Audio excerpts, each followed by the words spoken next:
সরাসরি স্ক্রিনে দেওয়া এই মুহূর্তে সপ্তম শ্রেণীর সেকেন্ড সামারি অর্থাৎ দ্বিতীয় পর্যায়ক্রমিক মূল্যায়নের ভূগোলের কোশ্চেনটা দেখতে পাচ্ছ। ফুল মার্কস তোমাদের রয়েছে 50, সময় তোমাদের রয়েছে 1 ঘন্টা 30 মিনিট। একে থেকে রয়েছে সঠিক উত্তর নির্বাচন করো, যে কোনো 10টি প্রশ্নের মান রয়েছে 1 করে 1 × 10 = 10। তিব্বত মালভূমি একটি পর্বত বেষ্টিত মালভূমি। গ্রস্ত উপত্যকা স্তূপ পর্বতে দেখা যায়। ব্যবচ্ছিন্ন মালভূমির উদাহরণ হলো তিব্বত। অশ্বক্ষাকৃতির হ্রদ প্রধানত নদীর মধ্যগতিতে দেখা যায়। গ্র্যান্ড ক্যানিয়ন সৃষ্টি হয়েছে যে নদী উপত্যকায়, তা হলো কলোরাডো।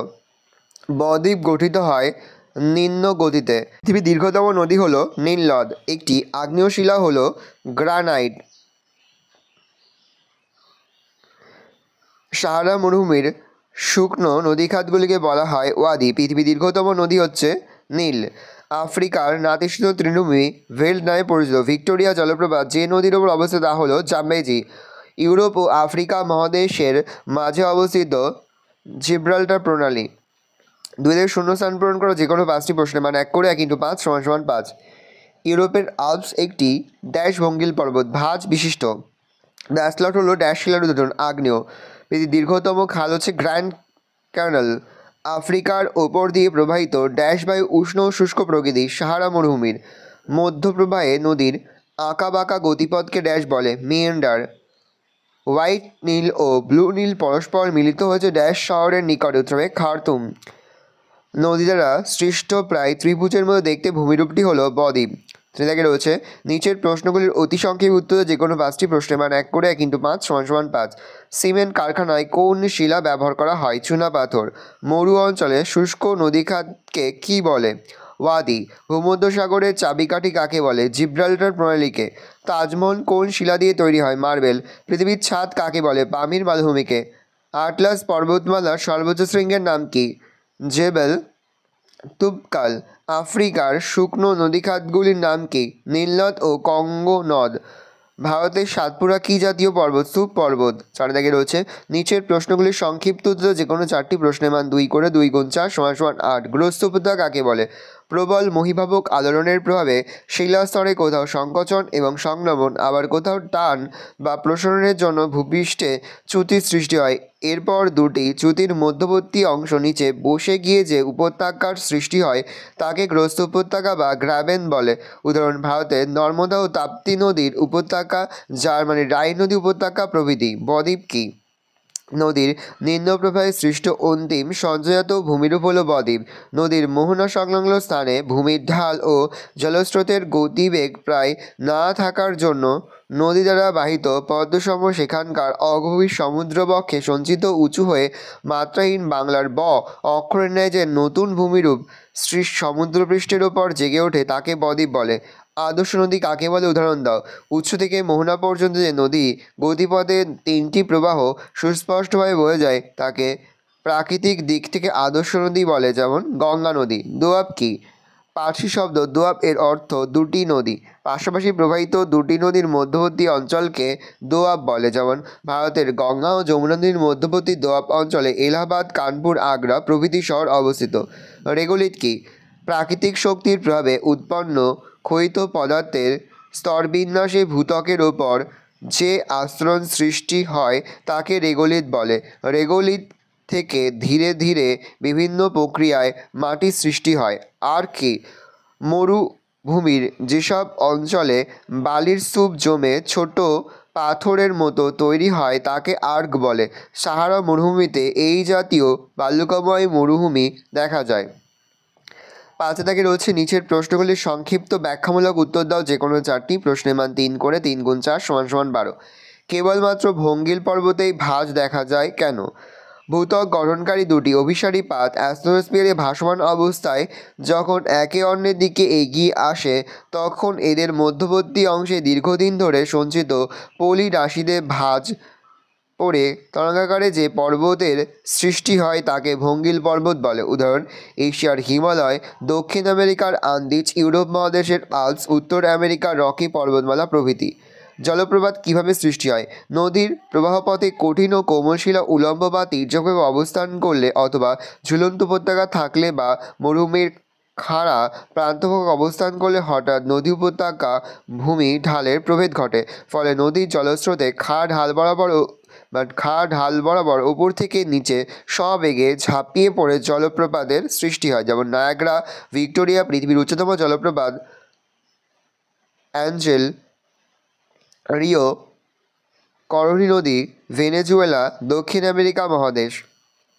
শিলা ও মাটি কাকে বলে? পৃথিবীর উপরিভাগে কঠিন আস্তরণটা শিলা দ্বারা গঠিত।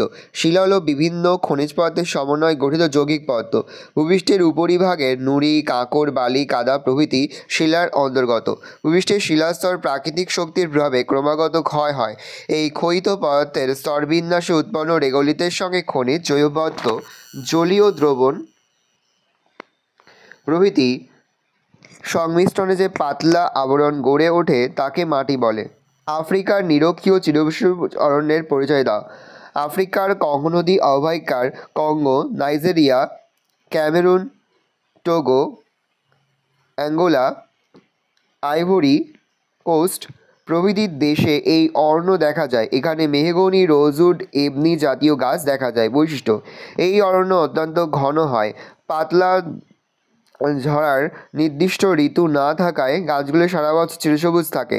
গাছগুলি অনেক লম্বা ও শাখা প্রশাখা বেষ্টিত। অরণ্যের গাছগুলি শক্ত কাঠের হয়। এই অরণ্যের দুর্ভেদ্য তলদেশ স্যাঁতস্যাঁতে ও অন্ধকারাচ্ছন্ন। আফ্রিকার সাভানা তৃণভূমির সংক্ষিপ্ত পরিচয় দাও। আফ্রিকা মহাদেশের মধ্যভাগের নিরক্ষীয় চিরসবুজ অরণ্যের উত্তরে Guinea, Ivory Coast, Ghana, Nigeria, Cameroon, মধ্য আফ্রিকার গণতন্ত্র, পূর্বে উগান্ডা, কেনিয়া, তানজানিয়া এবং দক্ষিণে কঙ্গো প্রজাতন্ত্র, অ্যাঙ্গোলা, জাম্বিয়া, জিম্বাবুয়ে প্রভৃতি দেশে এই তৃণভূমি দেখা যায়। এখানে লম্বা ঘাসের প্রান্তর এবং তার মধ্যে বিক্ষিপ্তভাবে জন্মানো অ্যাকেসিয়া বাওবাব গাছ দেখা যায়। ভেল্ড কি? আফ্রিকা মহাদেশের দক্ষিণে কালাহারি মরুভূমি ও উত্তর ভারত মহাসাগরের মধ্যবর্তী দক্ষিণ আফ্রিকা দেশের সমভূমিতে ছোট ও খসখসে সবুজ ঘাসের যে নাতিশীতোষ্ণ তৃণভূমি দেখা যায় তাকে ভেল্ড বলে। ভেল্ড অঞ্চলে শীত গ্রীষ্মের তাপমাত্রার মধ্যে পার্থক্য অনেক বেশি। এখানে মরু অঞ্চল থেকে বেশি বৃষ্টি হয়। এই অঞ্চলে এসপার্টো ঘাস এবং উঁচু পাহাড়ের ঢালে পপলার ও উইলো গাছ জন্মায়। ভেল্ড অঞ্চল মেষ চারণের জন্য বিখ্যাত। খাঁড়ি কি? যেসব নদী উন্মুক্ত সমুদ্রে মিলিত হয় সেই সব নদী মোহনায় জোয়ারের জল নদী পথে প্রবেশ করে, ফলে মোহনা দিয়ে সমুদ্রের নোনা জল এবং নদীবাহিত জলপ্রবাহ পরস্পরের বিপরীত হওয়ায় মোহনার আকৃতি চওড়া ফানেলের মতো হয়। একে খাঁড়ি বলে। যেমন হুগলি নদীর খাঁড়ি অনেক প্রশস্ত। 6 দাগে রয়েছে নিচের প্রশ্নগুলোর উত্তর দাও। যে কোনো দুটি প্রশ্নের মান 5 করে। 5 গুণ 2 = 10। মানব জীবনে পর্বতের প্রভাব আলোচনা করো। আমাদের জীবনে পর্বতের প্রভাবগুলি হলো: 1. জলবায়ুর উপর প্রভাব। উঁচু পার্বত্যভূমি সেই অঞ্চলের জলবায়ুকে প্রত্যক্ষভাবে নিয়ন্ত্রণ করে, যেমন জলীয় বাষ্পপূর্ণ দক্ষিণ পশ্চিম মৌসুমী বায়ু। হিমালয় পর্বত ও পশ্চিমঘাট পর্বতে বাধা পেয়ে ভারতে বৃষ্টিপাত ঘটায়। এই বৃষ্টিপাতের উপর নির্ভর করে বর্ষাকালে প্রচুর পরিমাণে ফসল উৎপাদিত হয়। আবার শীতকালে সাইবেরিয়ার হিমশীতল বায়ু হিমালয়ের অধিক উচ্চতার জন্য ভারতে প্রবেশ করতে পারে না, ফলত হিমশীতল আবহাওয়া থেকে রক্ষা পায়। নদীর উৎস। উঁচু পার্বত্যভূমি বরফ গলা জল থেকে প্রচুর নদীর সৃষ্টি হয়, যেমন গঙ্গা নদী, কামেরুন, হিমালয়ের গঙ্গোত্রী হিমবাহের গলা জল থেকে উৎপন্ন হয়েছে। এই সব নদীগুলি থেকে সারা বছর ধরে জল পাওয়া যায় বলে এগুলি পরিবহন সহ অন্যান্য বিভিন্ন কাজের ক্ষেত্রে খুবই উপযোগী। বনভূমি বলে পয়েন্ট করবে। ডি দিয়ে পয়েন্ট করবে পশুচারণ। এ দিয়ে পয়েন্ট করবে কৃষিকাজ। এফ দিয়ে পয়েন্ট করবে জলবিদ্যুৎ উৎপাদন। জি দিয়ে পয়েন্ট করবে পর্যটন শিল্প। 6-2 প্লাবনভূমি অশ্বক্ষুরাদি হ্রদ কীভাবে সৃষ্টি হয় তা চিত্রসহ লেখো। প্রথম রয়েছে প্লাবনভূমি, দেখে নাও চিত্রটা। পরে হচ্ছে অশ্বক্ষুরাদি হ্রদ। পরে নীল নদে বন্যার কারণ কি? সাহারার জলবায়ু ও খনিজ সম্পদের বিবরণ দাও, দেখে নাও।